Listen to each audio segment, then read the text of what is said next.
This is the Rich Dad Radio Show. The good news and bad news about money. Here's Robert Kiyosaki. Hello. It's Robert Kiyosaki at the Rich Dad Radio Show. The good news and bad news about money.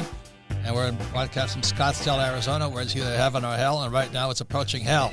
It's getting really, really hot. Kim's getting out of town. And she's going up into the mountains, and I have to stay and work like everybody else. But anyway, we have a fantastic, very interesting, multi-dimensional show. And I'm really excited about it because I was watching George Gammon and the Rebel Capitalists, and this gentleman named Marin Katusa came on, and Marin just blew my brain out because Marin is, he's a calculus guy, but he's also a financier out of Vancouver and Toronto stock exchanges, where Kim and I have worked with gold and silver mines. But also he understands swap mines, but he's also going to be talking about why gold may be a great investment, but it has to do with financing from what I call the shadow banking system, this mysterious subject called swap lines. Any comments, Kim? Well, we're going to find out what swap lines are because this can be a very complicated subject, but we're going to keep it really, really simple so that people can understand. So this is right up your wheelhouse, Robert. So I know you're excited about this, and I'm excited to talk with Marin. And Marin is the author of the New York Times bestseller, The Colder War. And like Marin, Kim and I have traveled the world, and so we see the world from different perspectives.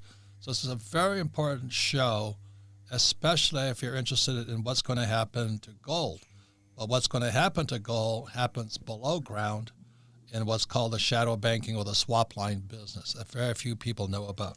So, Marin, welcome to the Rich Dad Radio Show. And let me just say, Marin Katusa,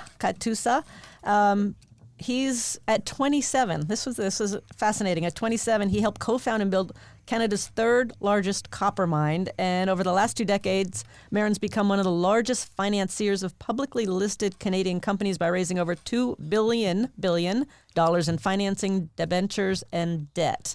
So we got an expert here with us today. Not bad for a school teacher who used to teach calculus. That's right. It's actually over $3 billion, and you literally learn through your mistakes, but you keep going. And the key of the game is to have more winners than losers. There you go. That's correct. Yep, that's our strategy. And you operate out of Vancouver, and Kim and I, 20 years ago, got our start in Vancouver, and we were laughing just before the show began. When Kim and I would tell our friends that we were listing a company on the Vancouver Stock Exchange, everybody says, "You guys are a bunch of crooks." I said, "Those are my friends you're talking about." Because Kim and I felt so at home on Vancouver because they're a bunch of cowboys, and then we'd go across to Toronto Stock Exchange, and they're a different breed of cat there. So Vancouver was the Wild West as far as we were concerned, and we just loved it. Yeah, they consolidated the Alberta and the Vancouver stock exchanges after the whole Breex scandal. But, I'd like to remind everyone that the biggest scams actually weren't in Vancouver. Vancouver does get a bad rap because our city's so much more beautiful than the other Canadian cities. But, Breex came out of Alberta Stock Exchange, and Toronto, the bankers out of Toronto like to give Vancouver the bad rap, but the biggest mining companies actually have come out of Vancouver. And most recently, Equinox, which started in my office, led by my very close friend Ross Speedy, who also created Pan American, which will be the world's largest pure silver company. Those all started in Vancouver. Wow. Anyway, Kim and I just had such a great time up there. I just felt at home. And anyway, welcome to the program. So would you mind explain why you wrote the book, The Colder War, first? Because I think that sets the scene to what we're going to be talking about. For sure. So, I spent literally 13 years on the road. My body took a toll. I started at 180 pounds and I got to 245 pounds living the life on the road, going to over 13 or 14 countries, from, places setting up the first mining company in Kosovo to going to Iraq when it opened up. You name it, I've been to it, from going to the ports of the oil in Kuwait with the energy ministers. I really lived it, and I was very lucky to be mentored by some of the best in the business. And they said, "Look, we've got the knowledge and connections. You've got the legs. Go and do it." So that's kind of where I built my personal fortune during that time. But I recognized something that a lot of people you don't learn through the CFA program or in books was this political risk aspect and the real dynamic. So I was the largest investor and the founder of a company called Quadrilla. Quadrilla became Europe's largest shale gas company.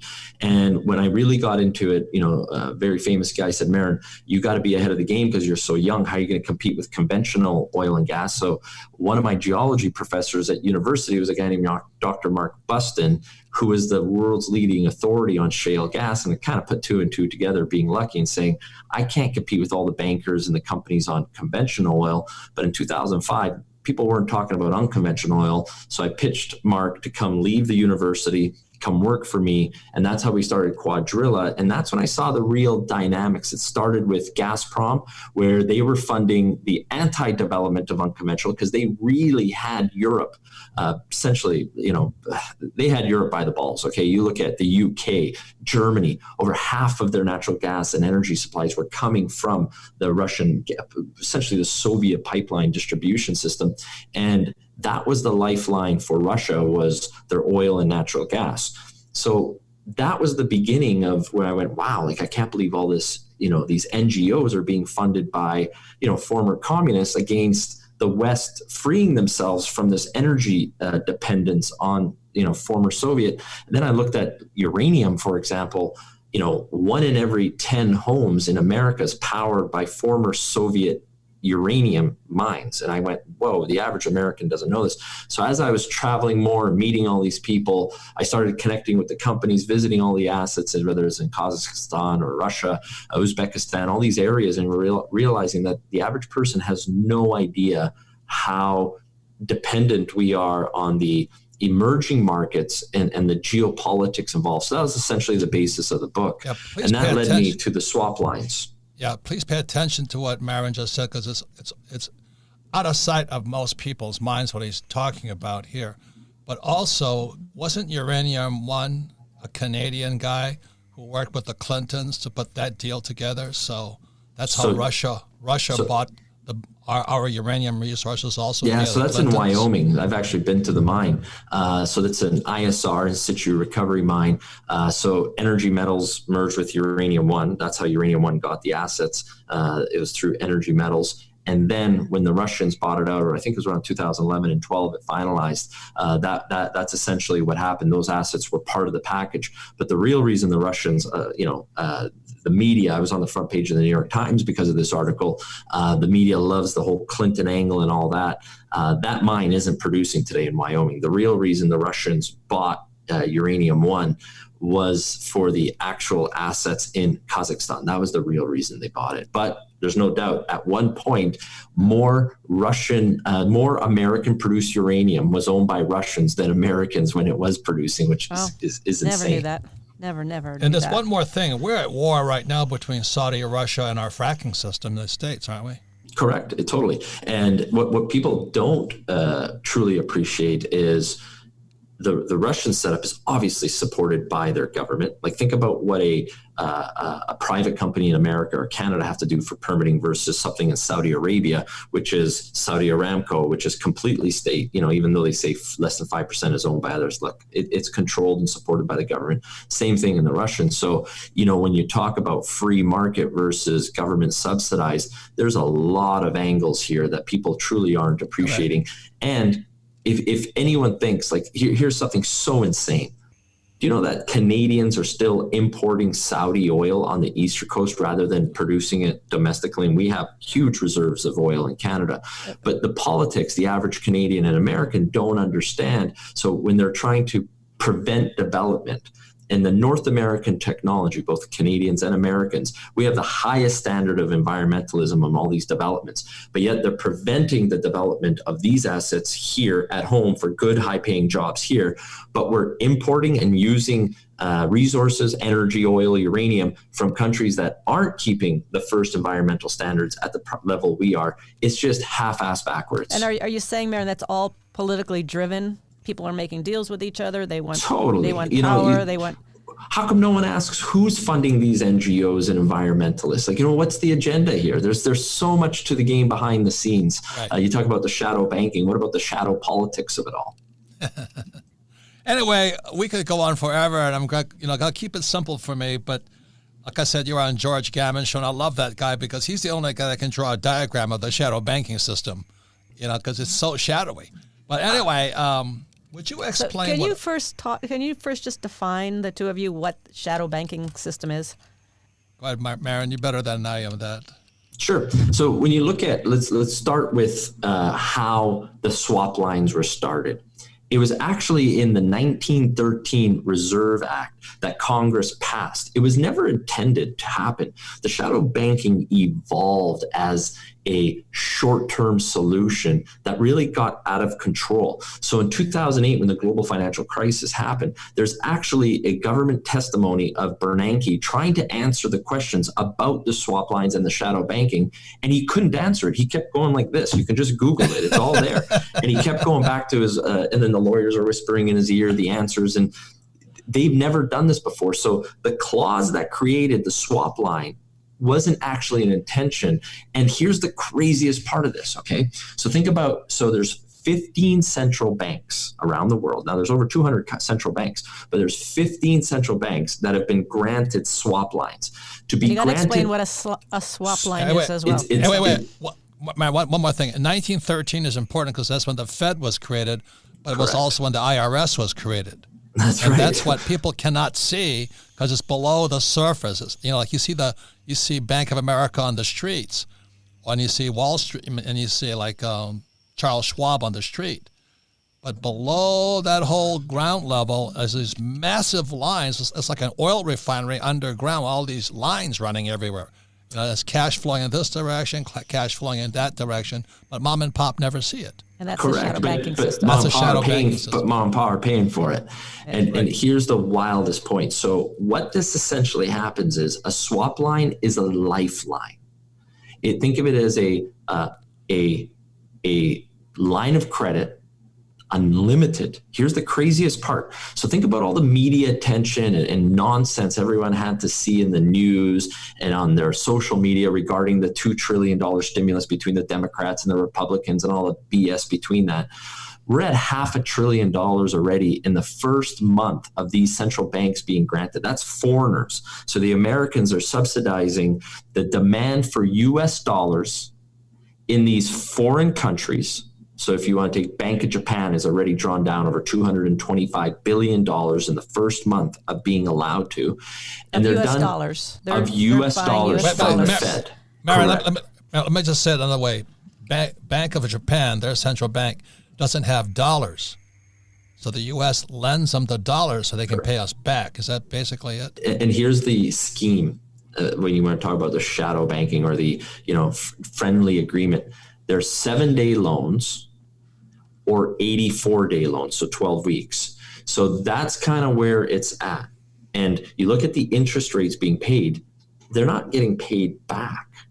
They're just rolling these over and over and over. So they take a 7-day, they roll it over to 84 days, and they just keep compounding. Now, what is wild about this is the chair of the Fed, of the U.S. Fed, so right now Powell, does not need to get U.S. President Trump's approval, Congress's approval, the House's approval, nobody. It's essentially an incredible stick.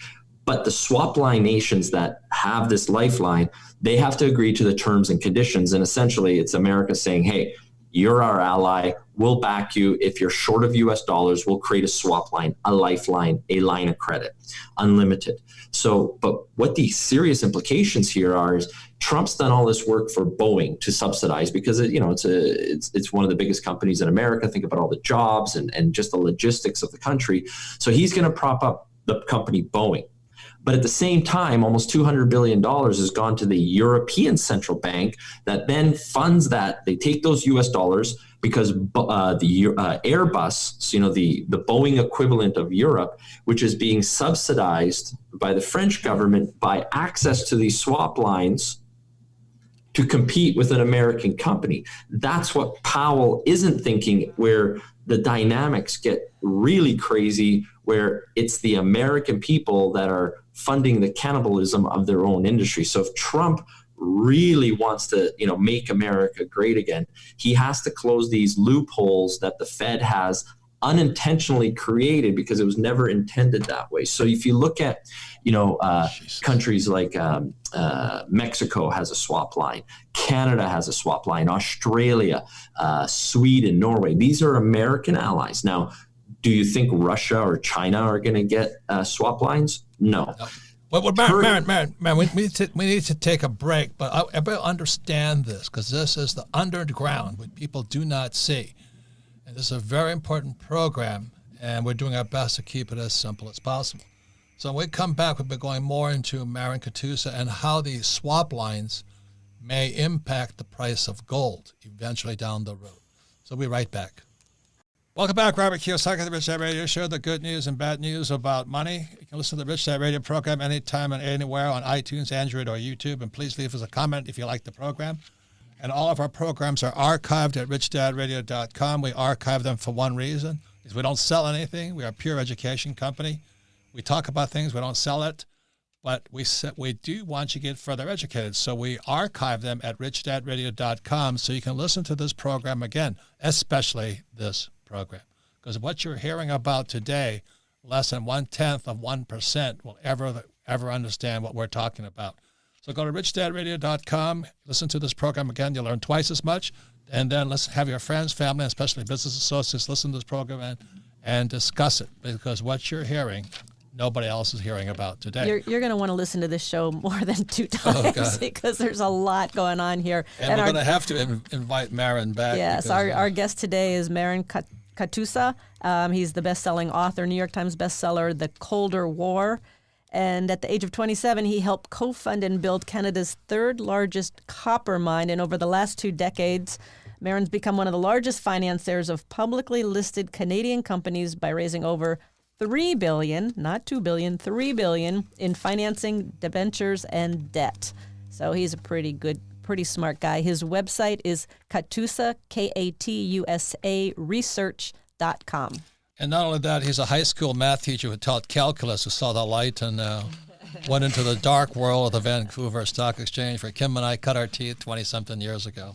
So it's fascinating. Yes, I love this world. So Marin, let me ask that you said the Fed Chair Powell is doing all of this and giving all this U.S. dollars to all these countries, foreign countries, yet he's not aware of the consequences. What are the consequences? Because he can't be, because there's so many dynamic, and I always use the simplest strategy of, look, so the ECB has drawn down almost $200 billion, okay, and it's not being paid down. Remember, they keep rolling over, and Powell just said, we digitally print it, right?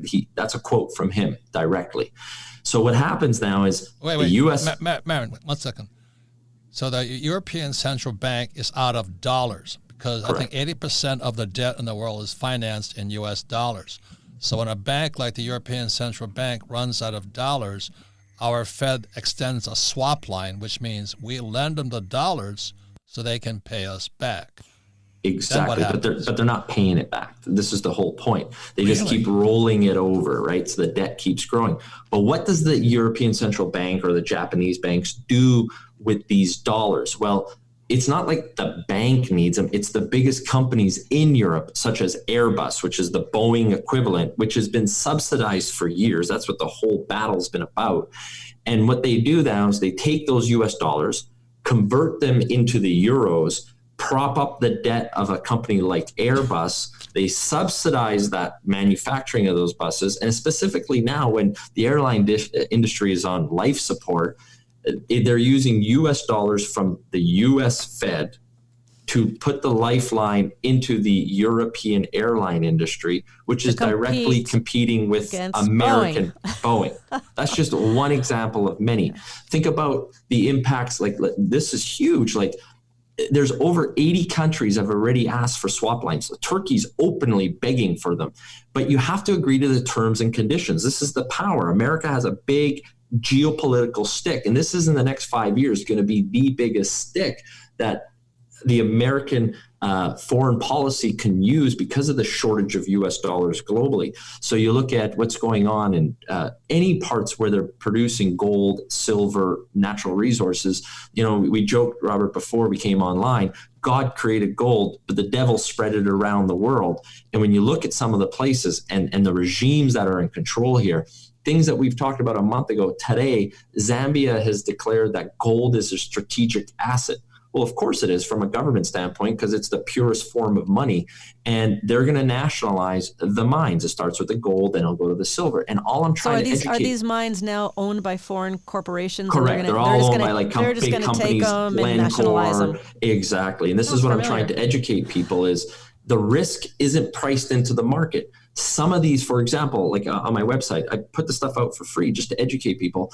The royalty companies are trading 3 times their NAV, so 3 times what they're worth. So pretend your house is worth $1 million. It's trading at $3 million. So already it's expensive. Gold needs to go to like $3,000 for it to be fair value, but that's fine. That's a separate point. But 65% of their revenue comes from assets that are producing from negative swap line nations, which are nations that do not have access to the U.S. dollar. This is the point, because it becomes a foreign policy type of thing. Is if Powell or Trump says we don't like you, like Indonesia, and we don't extend a swap line to them, then the only recourse, Zambia or Indonesia or these other countries that hate us, they're going to take our gold mines and Indonesia is the perfect example. Let me tell you why you hit the nail on the head here. So Indonesia, there's an American company. It's probably the best copper company in the world, called Freeport. And Freeport has one of the best mines in the world in Indonesia called Grasberg. It's the largest gold and copper mine in the world. This thing is massive. Anyways, Indonesia keeps changing the rules. We want more royalty. We want you to build a smelter here. We need to take a larger percentage of the mine. Then once they raped and pillaged as much as they could, they desperately needed a swap line. They agreed to the terms and conditions with the American government because of the geopolitical angle. The governments are smart, and Indonesia is the model that Turkey's going to follow, Argentina's going to follow. They're going to steal as much as they can, but still keep the mine alive, but the investors get screwed. And because China was expanding in the South Sea, America needed Indonesia's support there. And that's why the American Fed, the US Fed, granted Indonesia a swap line. So Indonesia became the 15th central bank to get a swap line. But you look at Argentina just recently, the environmental minister of Argentina openly has stated that these Canadian and American and Australian companies aren't taking care of the water and environment to the standard that they would. But hold on, these companies are the best in the world at the environmental standard. Now, mining is difficult. There's no doubt about it. I'm not trying to paint it in a beautiful brush, but it's a tough industry. But like I said, that's a form of, he's hinting nationalization. You think an Argentinian national company, what happens when you look at nationalization? Venezuela, Mexico did this. Mexico nationalized the oil fields on the Americans in the 1920s in the revolution there. And what happens is they take the profits from these resources. They fund their social agenda. And mining is tough, and energy development. You have to reinvest in the projects. And the fundamental theme here is the shareholders who are exposed to companies that have assets and negative swap lines are going to get screwed. And number two, the output level of these assets are going to decrease because the government officials, that's what they are. They're government officials. They're not entrepreneurs. They're not true developers of these assets. They're not reinvesting into these assets to keep the production up. So the production goes down. So ultimately, this is the biggest bullish case for gold that nobody's talking about, because the local governments in these negative swap line nations are going to essentially steal these assets from the foreign-owned companies. So Marin, you're hurting me and Kim and myself dearly, because we had a gold mine, one of the largest finds ever, 1 billion ounces, and in China, in Dalian, China.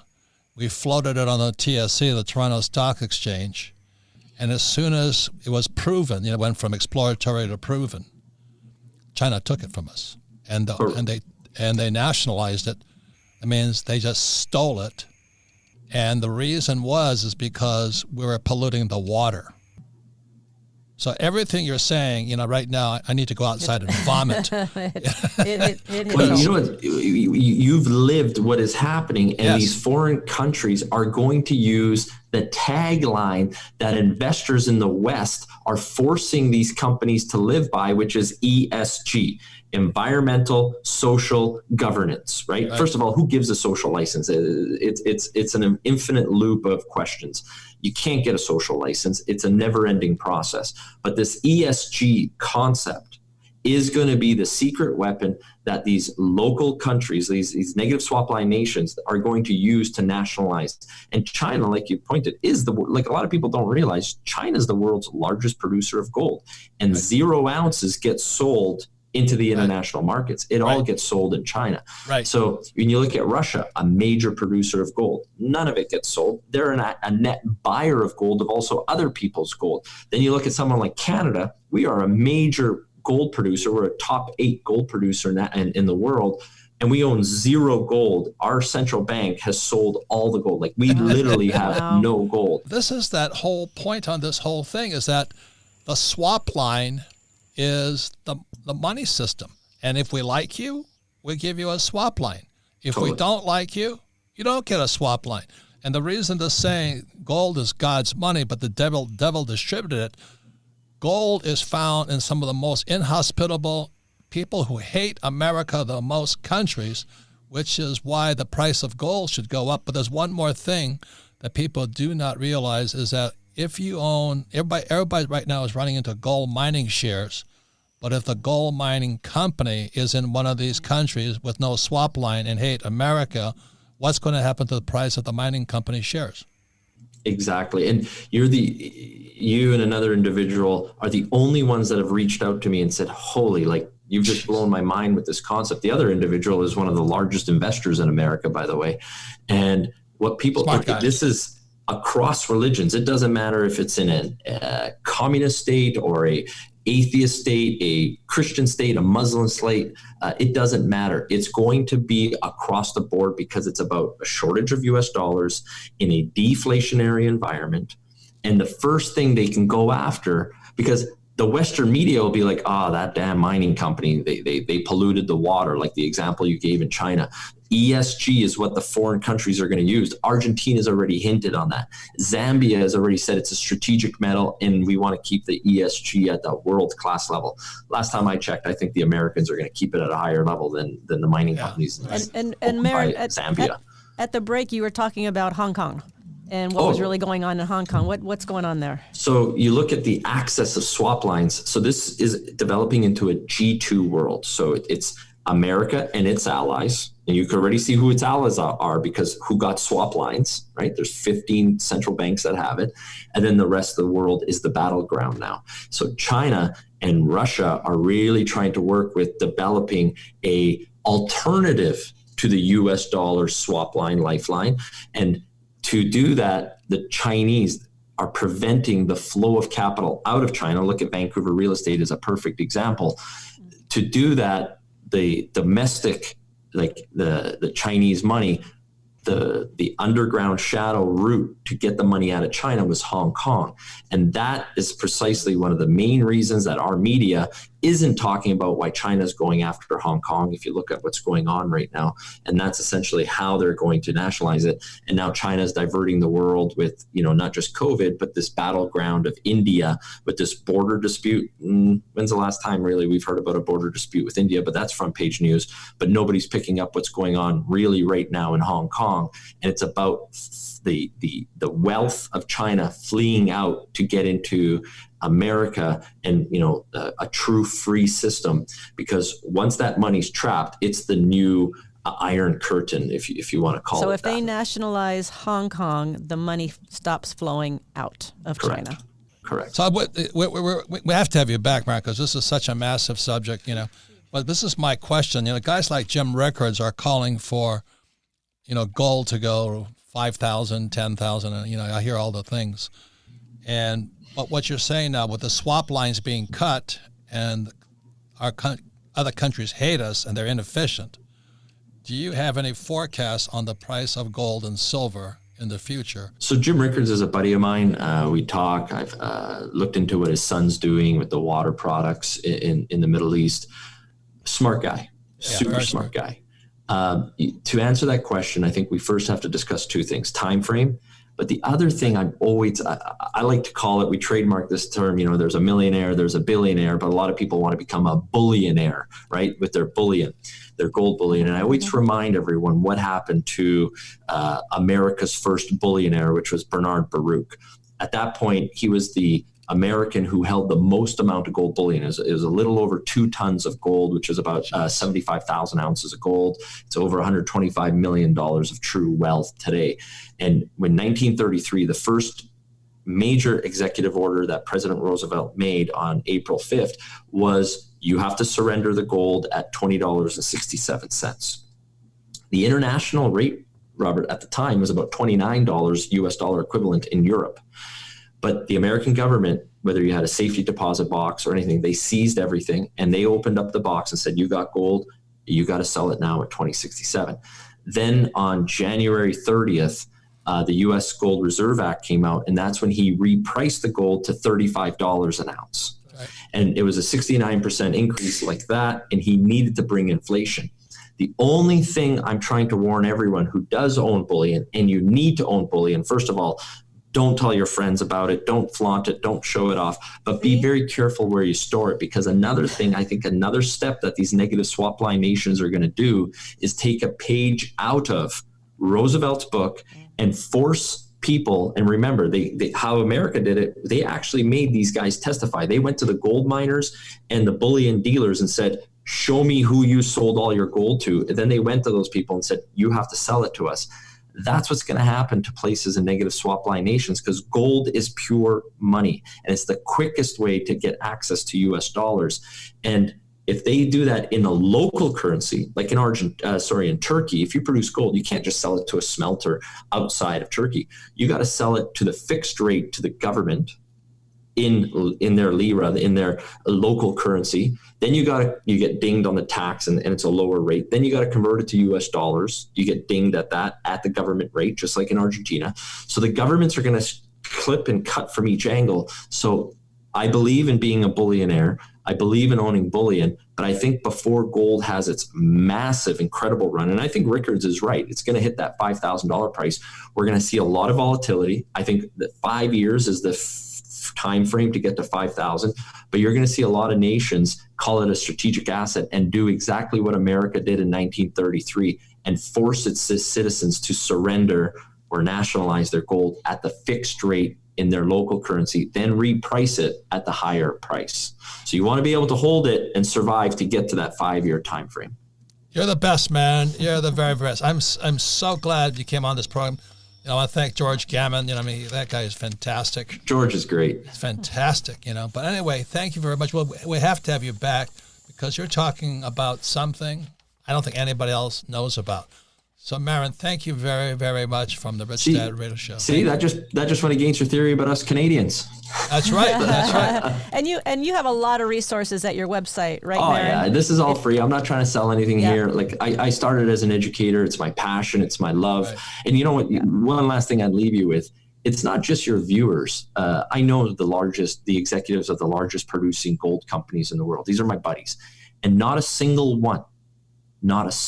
executive that produces gold at like over 500,000 ounces of gold a year knew what a swap line was. Right. Now think about this. They produce, their revenues are touching billions of dollars a year, and not a single one, I talked about 15 of them, not a single one knew what a swap line was. And after I walked them through it, like they were blown away. They went, holy crap. So that's why you want to be invested in positive swap line nations, because the political risk is not being priced into the mining companies because no one's talking about this. Thank you. And Kim and I know that very well because they took our gold mine from us. And again, I just want to say the website is Katusa, K-A-T-U-S-A, KatusaResearch.com. Go check it out and get yourself educated. All right, guys, take care. Thank you. You Thank too. you. And we'll be right back. Welcome back, Robert Kiyosaki, Rich Dad Radio Show. Good news and bad news about money. I want to thank Marin Katusa. Fantastic. You heard something less than 1/10 of 1,000th of a % of people know about. It's called the shadow banking system. And one part of that system, a thing called swap lines. So Kim, what did you learn? Oh man, this was eye opening because I didn't know what swap lines were. I didn't know how this all plays out. I didn't know the ramifications with gold. But the last line, listen to this again, because the last line that Marin said, he said, if you're going to invest, make sure you're investing in the countries that have the positive swap lines, countries that the U.S. is giving U.S. dollars to, because the other countries don't like us and they're going to start doing really bad things. And what happened to our gold mine in China? Exactly what Marin said. Once we developed it, once we found gold, it was proven, then the Chinese government said, oh, I'm sorry, we're not going to renew your permit, and they took it from us. They said because we're polluting the water. Yes. And we weren't polluting the water. No, we were not. The other thing is that I wrote this book, Fake, and I don't have any, it's not the Chinese people, it's the CCP, Chinese Communist Party. And I was just in China this last summer, almost a year ago. They banned my book, Fake, because I wrote about it. And they actually had people watching me every step of the way. When I'm on stage, they had these people watching, make sure I said nothing against them. The reason I say that, ladies and gentlemen, that's where America is heading right now. All this socially, politically correct, the left and all this other stuff, they don't like capitalism and all this. This is as anti-capitalist as they come. They blame the people like him and myself and our buddy Frank, who's one of my best teachers ever. They blame the capitalists, but it's really the environmentalists. And they blame the capitalists on the environmental issues, Yes. social issues, things that are not of the capitalists doing. But they're using it, as you said, they're using it as a ploy to kind of take us down. And the thing I'm really, really afraid of is these quasi-environmentalists are going into the school system, and environment is a Trojan horse, but it's really to sell communism to our kids. And so be very, very careful with Kim and I. I mean, I'm so glad Marin said what he had to say. Please listen to it. Talk to your friends and family, especially if they're environmentalists, because a lot of this environmental stuff is fake. Thank you for listening to the Rich Dad Radio Show. Thank you.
Hiu hiu chưa hè mùa lụt nước lũ vắt